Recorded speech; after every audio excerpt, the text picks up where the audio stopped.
Shalom, Bapak Ibu Saudara. Kita meneruskan studi kita, kristalisasi. Masih di kitab Yeremia. Ini sudah tema yang ke-22. Dan kita ambil ini dari ada kasus ya, tentang orang-orang Rekab, di mana mereka mendengarkan leluhurnya ya. Dan kita akan melihat ini adanya di pasal 34-35.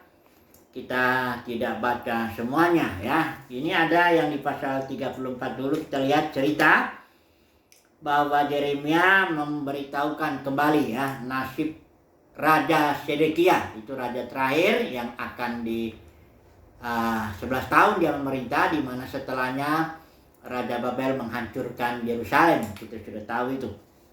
Tapi di sini dikasih tahu ya bahwa engkau Sedekia akan pergi ke Babel ya, tapi engkau tidak akan mati oleh pedang, kata Yeremia ya kepada Sedekia. Kemudian ada cerita lagi sedikit ini, Raja Sedekia mengikat perjanjian dengan para pemukanya juga, dengan rakyat di sini bahkan ya yang ada di Yerusalem untuk memaklumkan pembebasan. Maksudnya begini, budak-budak Ibrani yang diperbudak oleh mereka, itu peraturan hukum Taurat itu hanya boleh 6 tahun. Setelah itu tahun ke-7 itu kalau budak Ibrani tidak boleh lebih, harus bebas ya. Nah ini selama ini mereka tidak membebaskan budak-budak bangsa Ibrani sesama mereka itu. Sehingga di sini Sedekia dengan pemuka atau rakyat yang ada di Yerusalem ya, dia mengikat perjanjian bahwa mereka akan membebaskan budak-budak mereka bangsa Ibrani sesama ini. Itu perjanjiannya tidak main-main. Itu perjanjian sampai belah binatang gitu, mereka berjalan di antaranya. Itu memang begitu kebiasaan mengikat perjanjian di zaman dahulu, dengan catatan artinya simbolik itu, tapi artinya siapa yang melanggar ini perjanjian akan seperti gitulah, binatang terbelah begitu ya. Nah kemudian setelah mereka ikat perjanjian, mereka bebaskanlah budak-budak yang bangsa Ibrani ini. Tapi kemudian mereka berubah pikiran, orang-orang Sedekia dan pemuka semua rakyat Yerusalem ini. Kita ambil lagi gitu, diambil lagi budak-budak gitu ya, diperbudak lagi sama mereka. Nah kemudian datang firman Tuhan ya, ayat yang ke-14 ya. Beginilah firman Tuhan ya, aku sendiri telah mengikat perjanjian dengan nenek moyangmu.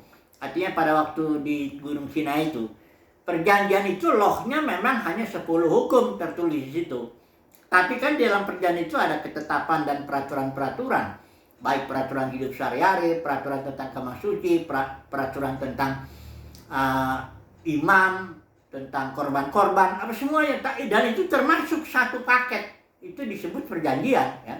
Jadi kalau dilanggar itu, Tuhan bilang kalau dilanggar perjanjian yang satu paket itu, kalau orang Yahudi bikin 613 peraturan itu, kalau satu dilanggar ya berarti semua, berarti dianggap tidak mengikuti, tidak mendengarkan Tuhan. Nah itu lebih tepatnya ya, tidak mendengarkan Tuhan, melanggar perjanjian. Kalau saya baca ya pasal 34 ayat 17, sebab itu beginilah firman Tuhan, kamu ini tidak mendengarkan aku, agar setiap orang memaklumkan pembebasan kepada sesamanya, kepada saudaranya. Jadi pelanggaran terhadap perjanjian satu bagian aja itu dianggap pelanggaran perjanjian, dan pelanggaran perjanjian itu berarti tidak mendengarkan suara Tuhan ya. Ini dulu kesimpulan kita mengenai kasus mereka membuat perjanjian, karena Tuhan itu serius dengan perjanjiannya. Dia nggak main-main ya, karena Tuhan itu setia dengan perjanjiannya, dia akan pegang perjanjiannya.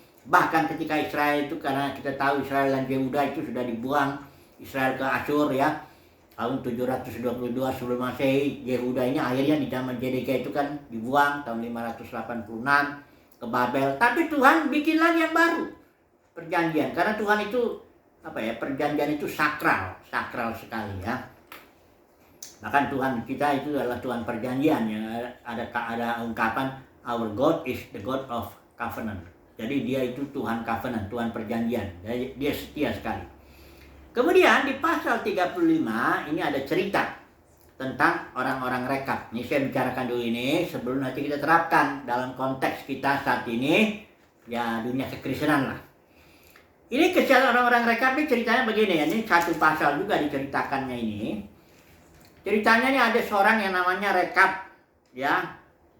Dia punya keturunan, aneh juga ini si Rekap ini. Dia kasih perintah kepada keturunannya, anak cucunya semua. Ya, perintahnya ini agak unik juga ayat 6 ya, pasal 35. Saya bacain ya. Kamu jangan minum anggur katanya, sebab ini Yonadab bin Rekap ini bapak leluhurnya. Bapak leluhur mereka itu udah mati orangnya, tapi dia keturunannya ini tetap memegang dengan setia apa yang Yonadab bin Rekap katakan. Ya, perkataannya agak menyulitkan bahkan. Dibilang gini ya. Perintahnya pertama, jangan kamu atau anak-anakmu pun minum anggur sampai selama-lamanya. Nggak boleh minum anggur. Kalau keturunan Yonadab itu ya. Yang kedua, janganlah kamu mendirikan rumah. Bayangkan. Jadi mereka hidup di kemah-kemah. Nggak boleh minum anggur, nggak boleh bangun rumah. Ya. Kemudian, janganlah kamu menabur benih. Ya. Janganlah kamu membuat atau mempunyai kebun anggur. Kalau itu otomatis ya, nggak boleh ya. Melainkan, katanya si Yonadab ini ya, kamu harus diam di kemah-kemah selama hidupmu, supaya lama kamu hidup di tanah di mana kamu tinggal sebagai orang asing. Perhatikan ini. Perintah Yonadab ini, jangan minum anggur, jangan bangun rumah, ya. Jangan punya kebun anggur, bahkan jangan menabur benih. Sangat sulit juga itu hidup begitu kan. Tapi keturunan Yonadab ini, bin Rekap ini, mentaati perintah bapak leluhurnya. Ini Nabi Yeremia coba bawa orang-orang Rekap itu datang ke rumah Tuhan. Harusnya masih ada kan rumah Tuhan, belum dihancurkan ya. Dikasih minum sama Nabi Yeremia, silakan minum anggur. Mereka langsung nolak. Langsung kasih jawaban seperti ini. Kemudian Tuhan datang, Tuhan berfirman, ya. Perhatikanlah ini kata Tuhan. Keturunan Yonadab bin Rekap mendengarkan suara bapak leluhurnya. Tapi kata Tuhan, bangsa ini tidak mau mendengarkan aku. Ini ya, perhatikan ini ya. Ayat yang ke-14 ini ya, kalau mau ayat 16 ya kita baca. Sungguh, dia kata Tuhan ya, sungguh keturunan Yonadab bin Rekap menepati perintah yang diberikan bapak leluhurnya kepada mereka. Tetapi bangsa ini tidak mau mendengarkan aku. Ngeri ya kalau dipikir-pikir. Keturunan Rekap itu dan perintahnya itu agak susah. Itu didengar karena itu mereka menganggap, mereka mentaati orang tua, mentaati bapak leluhur bahkan. Karena sudah keturunan itu ya. Udah jadi kaum orang Rekap ini. Itu masih tetap ditaati. Tapi kata Tuhan, bangsa ini nggak mendengar aku. Akhirnya keturunan Rekap dikasih upah sama Tuhan. Upahnya apa? Di ayat 19 ini. Maka beginilah firman Tuhan semesta alam. Keturunan Yonadab bin Rekap takkan terputus melayani aku sepanjang masa. Ini dia upah daripada mendengarkan suara bapak leluhur. Mendengarkan, menghormati orang tua bapak leluhur itu dihormati. Ini upahnya ini. Bahwa keturunan Yonadab bin Rekap takkan terputus melayani aku. Karena melayani Tuhan itu anugerah terbesar lagi, upah terbesar lagi. Karena kalau kita nggak dapat kasih karunia melayani Tuhan, itu berarti kita akan melayani ilah-ilah lain. Melayani berhala-berhala, melayani kita akan dikuasai oleh segala hawa nafsu, kedagingan, dan hidup kita akan hancur. Jadi kasih karunia untuk melayani Tuhan, itu luar biasa. Inilah yang didapat oleh keturunan Yonadab bin Rekap karena mereka mentaati suara Bapak leluhur. Ya. Nah, sekarang kita aplikasikan dulu cerita ini kepada dunia kekristenan saat ini. Ceritanya intinya kan yang pertama dalam kasus budak-budak orang Ibrani itu, kasusnya pendeknya Tuhan itu sangat peduli, sangat dibilangnya, sangat concern, sangat perhatian dengan perjanjian. Ya. Tuhan sangat menghargai lah ya. Tuhan setia dengan perjanjiannya. Jadi jangan main-main dengan perjanjian itu. Itu satu ya poin yang kita dapat dari cerita tentang budak Ibrani itu.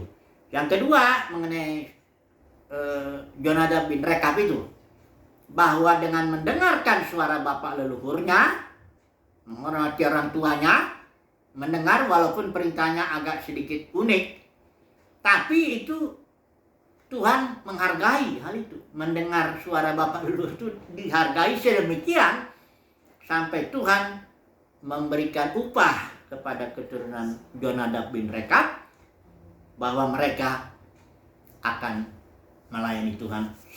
Seterusnya keturunan Jonadab bin Rekab takkan terputus melayani aku sepanjang masa. Mari kita sekarang aplikasikan ini, 2 poin ini ya. Yang pertama soal perjanjian lah. Yang kedua soal mendengar ini. Ini memang mendengar bapak leluhur karena ini keturunan Jonadab mendengar, ya, mentaati, mendapat upah dia. Jadi 2 poin inilah ya. Dan kalau menurut Tuhan ini mendengar dengan memelihara perjanjian dianggap sama, karena sudah pasal 34 ayat 17 itu, 17 ketika Sedekia itu dengan semuanya itu orang Yerusalem itu gagal memelihara atau berubah pikiran, dia jadi memperbudak lagi saudara-saudaranya. Tuhan bilang di sini kan, melanggar perjanjian karena kamu tidak mendengarkan aku, ayat 17, itu berarti kamu melanggar perjanjianku. Oke. Sekarang pertanyaan kita dulu ya. Apakah dunia kekristenan dulu ya secara umum itu memelihara perjanjian baru? Karena begini ya, perjanjian baru itu sebenarnya dibuat Tuhan, kalau kita sudah tahu nubuatnya Yeremia 31 ayat 31 itu.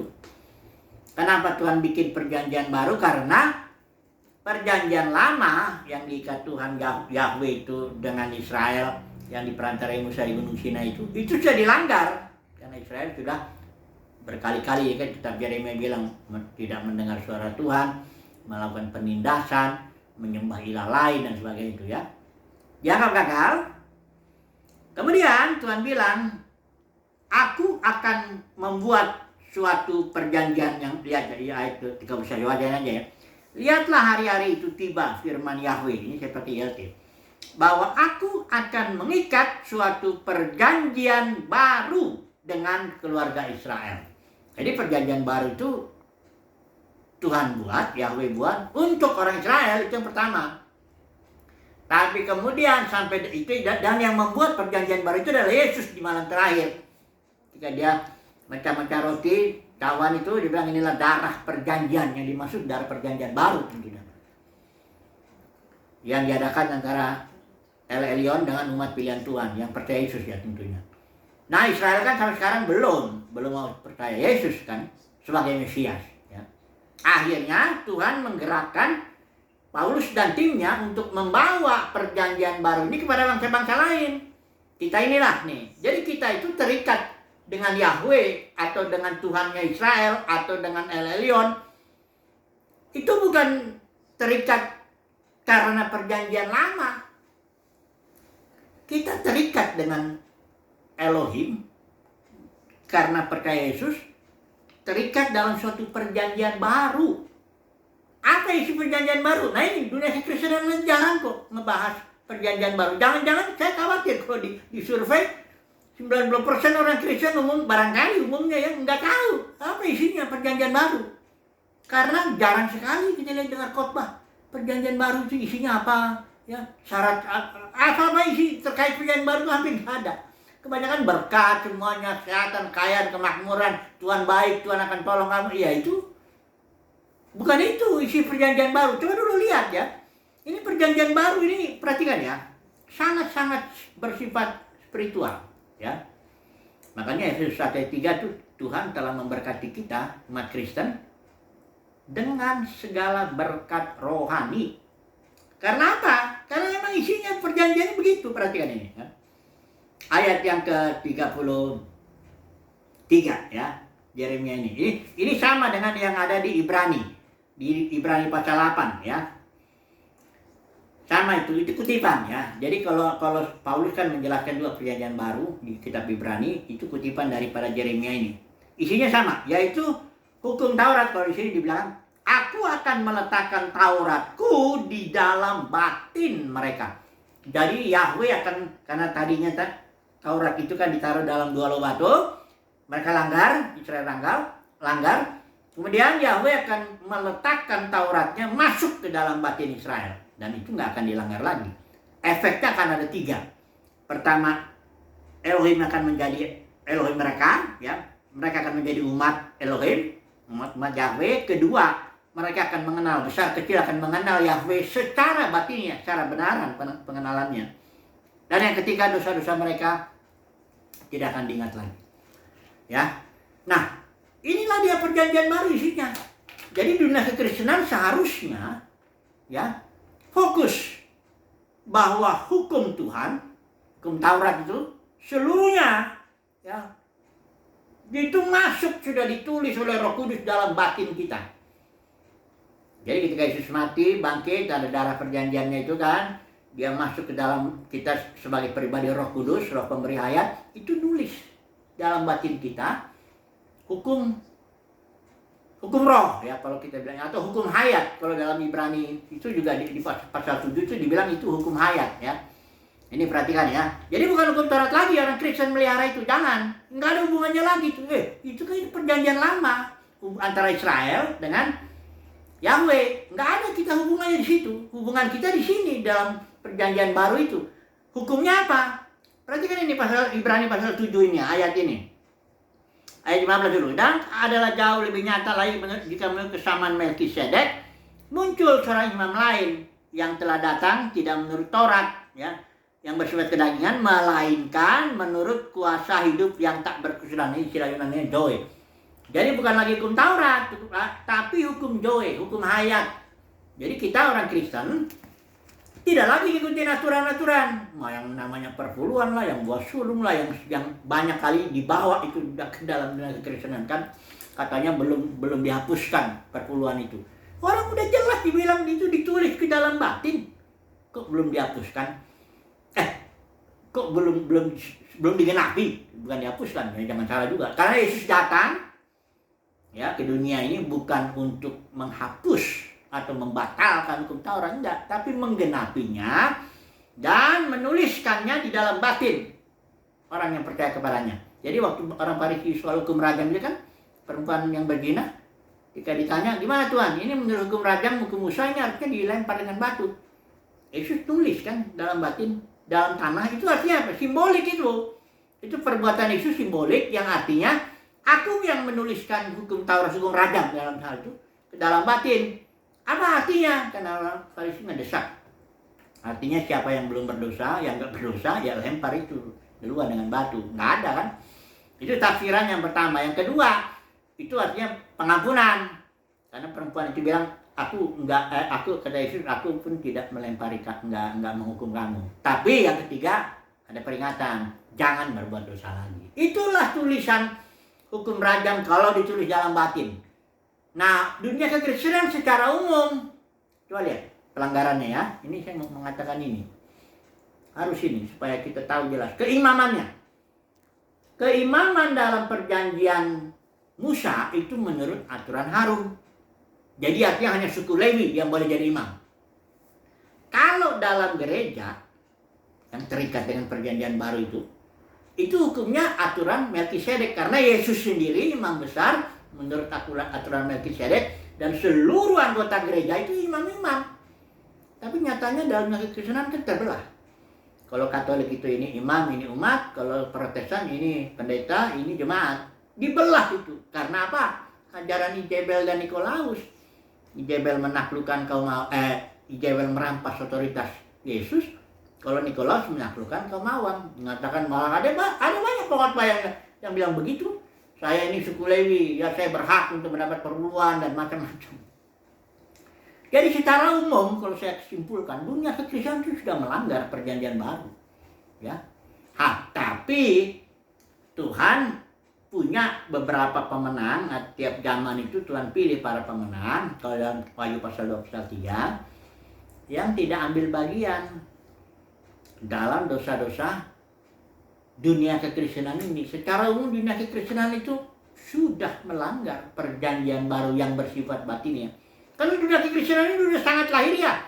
Saya lihat, perhatikan, kalau memang hukumnya hukum hayat harus diterapkan, ibadahnya itu harus ibadah dalam roh dan kebenaran sesuai Yohanes 4. Nggak boleh ibadahnya, Yesus bilang ibadah bukan lagi atau menyembah Tuhan bukan di gunung ini, gunung itu, ritual ini, ritual itu, kredo ini, kredo itu, aturan organisasi ini, aturan organisasi itu, bukan itu.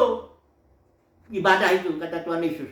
Ibadah itu dalam roh, batinnya, yaitu mengikuti pimpinan atau hukum hayat dalam kehidupan sehari-hari, itu ibadah. Jadi kebaktian orang Kristen itu sesuai gereja mula-mula, mereka memang ada pertemuan-pertemuan, tapi sangat alamiah sekali. Mereka sebenarnya gereja mula-mula tuh nggak punya gedung, nggak punya ada yang sekarang ada ini, nggak ada itu mereka tuh. Mereka hidup sehari-hari aja, ya bertemu secara alamiah. Tapi ya kuasanya ya itulah Roh Kudus bekerja. Dalam Kisah Para Rasul 28 pasal itu ada 70 kali istilah Roh Kudus. Memimpin, memerintah, mengatur, memenuhi, melarang dan sebagainya. Jadi ibadah mereka itu ya ibadah dalam roh dan kebenaran kalau gereja mula-mula. Tapi kan gereja udah pecah menjadi ribuan, puluhan ribu denominasi. Gereja sekarang nggak ada lagi, udah pecah menjadi ribuan denominasi. Walaupun denominasi ini ngaku kami gereja, enggak. Kalau saudara bayangkan gelas itu ya, saya sudah berkali-kali mengumpamakan ini. Kalau gelas ada, terus pecah menjadi puluhan ribu keping, bahkan itu apa itu masih ada gelasnya, kan nggak ada. Yang ada cuman pecahan gelas itu, puing-puing ya, keping-keping itu. Nggak ada lagi gerejanya. Tapi gereja diwakililah tiap zaman Tuhan bangkitkan para pemenang. Tuhan berikan kasih karunia kepada para pemenang untuk mewakili ya, menjadi representatifnya gereja. Jadi gereja sekarang sepanjang zaman nggak ada lagi, udah hancur. Di zaman Rasul Yohanes itu udah jatuh, hancur. Ya. Udah tidak ada lagi. Kalau ingin tahu sejarahnya, itu ada sejarahnya kenapa gereja itu pecah menjadi ribuan denominasi. Bukan karena perkembangan zaman jadi begini, enggak. Kisah Para Rasul 20 udah bilang, Paulus sudah bilang. Dari antara kalian kepada para pemimpin itu, karena ada beberapa orang dengan ajaran palsu, tarik murid-murid kepada dirimu. Itu karena para pemimpin diserang oleh serigala ganas. Kisah Para Rasul 20 ayat 28-30. Ini karena sudah sering saya ngomong, tak perlu lagi kita baca ayatnya. Dan dalam sejarah gereja ada seorang Ignatius namanya itu. Dia bishop di Antioquia itu.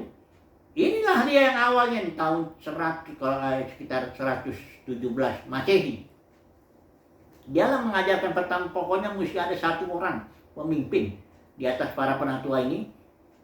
Tadinya tim kepemimpinan kan jamak, tapi dia bilang harus ada satu. Akhirnya yang satu ini bertarung tiap kota. Siapa di antara kita? Di antara bishop ini akhirnya ada bishop agung. Di antara bishop agung ada kardinal. Di antara kalian bertarung lagi, akhirnya paus.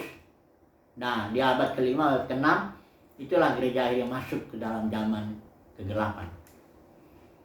Dibilang gereja, masih dibilang gereja, sebenarnya bukan gereja lagi. Sudah pecah, sudah nggak ada gereja. Ya, jadi kalau orang bilang kami gereja, itu sebenarnya enggak begitu. Alkitab bilang gereja sudah pecah dan diwakili oleh para pemenangnya di tiap zaman.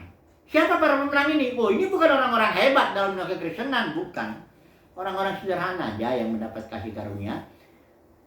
Dan dia tidak ambil bagian dalam 3 ajaran yang biasa di dalam dunia kekristenan ini. Ini gara-gara ini ya, Bileam, Nikolaus, dan Izebel.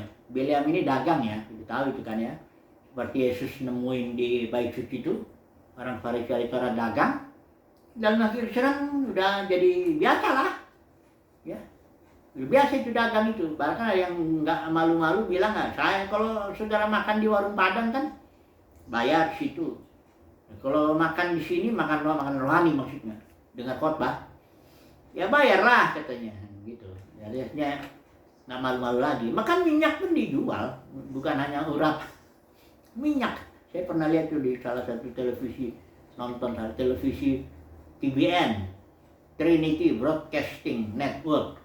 Ini seorang pengkhotbah, saya sebut aja lah namanya Benny Hinn, karena dia udah bertobat katanya. Saya nggak tahu lah itu. Pokoknya saya lihat dia dengan mata kepala saya sendiri itu, saya dengar dia jual itu satu botol minyak harganya $20, satu botol kecil begini. Itu jemaatnya dia itu ada aja di 7.000 pada waktu itu. Bisa dibayangkan lah berapa keuntungannya dari sekedar jual minyak. Katanya udah didoakan dan macam-macam lah.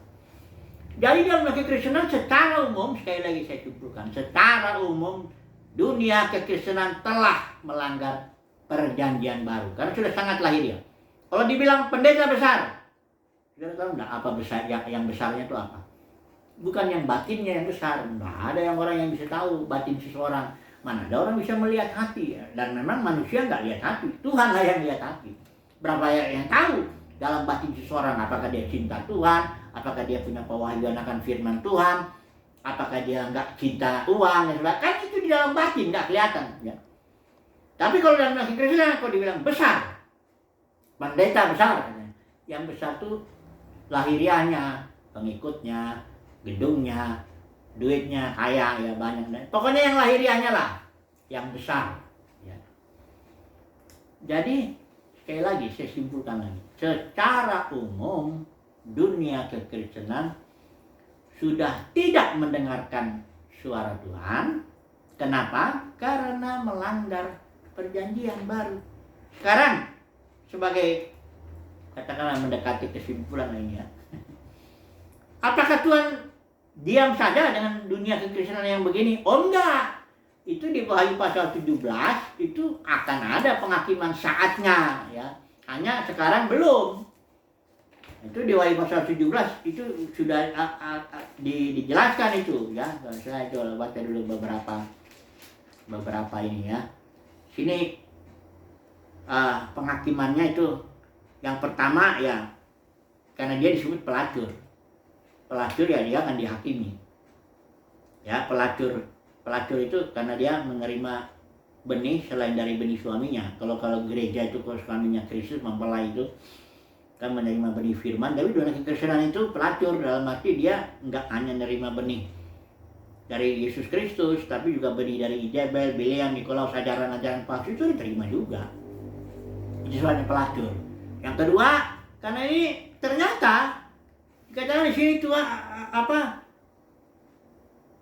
Tuhan menghakimi Babel itu, pelacur besar itu karena orang-orang kudus, orang perempuan ini mabuk oleh darah orang-orang kudus. Ya, ini perhatian ayat 6. Aku melihat wanita itu yang mabuk karena darah orang-orang kudus dan darah saksi-saksi Yesus. Jadi para pemenang itu teraniaya oleh dunia kekristenan ini. Kalau yang tahu, yang belajar dunia kekristenan tahulah itu ya, bagaimana darah orang-orang kudus sudah tertumpah begitu banyak ya. Makanya pasal 18 ayat 4 dibilang, umatku keluarlah daripadanya supaya kamu tidak bersekutu dalam dosa-dosanya. Oke lah, kita simpulkanlah dulu. Simpulannya bagaimana ini ya? Yang pertama, bahwa siapa yang tidak memegang perjanjian baru yang sekarang ini ya, yang bersifat batiniah itu dipandang sama dengan tidak mendengarkan Tuhan. Karena Tuhan kita adalah Tuhan perjanjian. Itu yang satu kesimpulannya. Siapa yang melanggar perjanjian baru sama dengan tidak mendengarkan Tuhan. Tapi sekali lagi ingat ya, Tuhan punya domba-dombanya, punya umat pilihannya. Yesus bilang gini, domba-dombaku mendengarkan aku. Umat pilihan Tuhan mendapat kasih karunia sehingga telinganya bisa mendengar suara gembala sejati ya. Yang pertama itu ya, kesimpulan kita perjanjian baru, bahwa siapa yang tidak mendengar dia melanggar. Yang berikutnya, bersukacitalah kita kalau mendapat kasih karunia menjadi pemenang. Ingat ya, pemenang itu orang-orang sederhana bukan orang-orang yang hebat dalam dunia kekristenan itu enggak. Karena kebanyakan orang yang hebat dalam dunia kekristenan yang dikatakan pendeta besar itu biasanya melakukan 3 dosa ini, ajaran Jebel, Biam, Nikolaus. Orang-orang pilihan Tuhan itu yang sederhana, nggak kelihatan malah, karena dia mendapat kasih, tapi dia mendapat kasih karunia untuk pertama mendengar suara gembala sejati, dan yang kedua nggak ambil bagian, terbebaslah daripada dosa-dosa pelanggaran perjanjian baru itu oleh dunia kekristenan ini. Oke, saya rasa itu aja dulu dari cerita mengenai kasus Jonadab bin Rekab ini dan juga kasus perjanjian dengan budak Ibrani. Haleluya, amin.